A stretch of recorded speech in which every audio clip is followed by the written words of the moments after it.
Today's lesson is just a bit of an introduction into Cartesian planes and also to give you a bit of an idea of how you're going to learn using these online lessons. So you will have been given,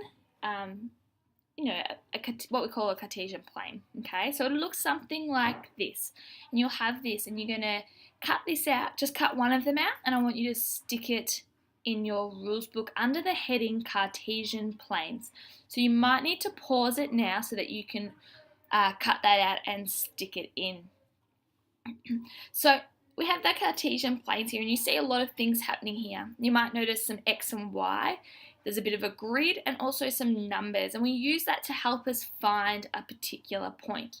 It's like a Melways. I don't know if you've ever used a Melways. They're a bit outdated now with phones and things like that, but a Melways, you might look up where a certain street is, and so you use a reference like G7 to help you find that street, and that's what this is. This is helping us find something. If you've ever played the game Battleships, you'll have seen the exact same thing before as well.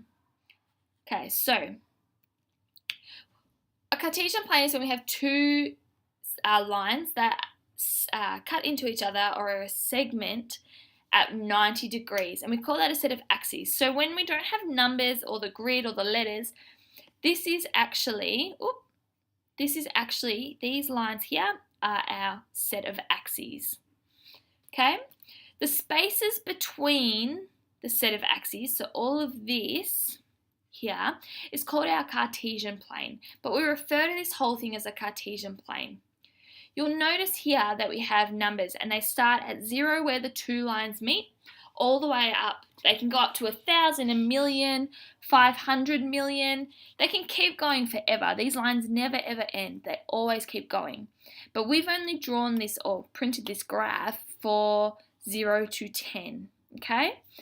Now we have X and Y. Y we remember as being pointing to the sky. Y to the sky. So your one that goes up and down, because sometimes it'll go down this way, that's called our y-axis. And the one that goes along the ground is called our x-axis. Oh, I didn't say that, but our x-axis, okay? So now we're going to look at plotting some points, okay?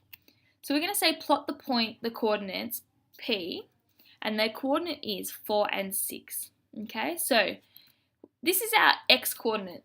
Sorry, that should be over a bit more, but this 4 is our x-coordinate. So we look along our x-axis until we get to the number 4. So here it is. So see, here's our 4 line. And then we're going to go to our y-coordinate. This is very off. This should be over here. Our y-coordinate, which is 6. So that means we're going up the y-coordinate to 6. But we're actually going to go up along this line. So we're going to go all the way up here to 6. To this point. So I want you to draw those arrows in, and again, if you need to pause it, you can. Once you've found that point here, you're going to put a little dot there. That represents our coordinate. That's the point. We're saying plot the point, the coordinate. That's our coordinate.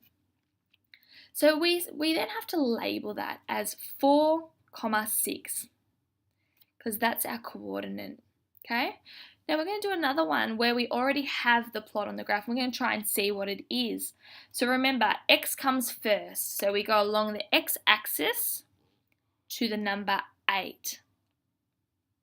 Okay, so x to 8. So we can say that our x-coordinate is 8.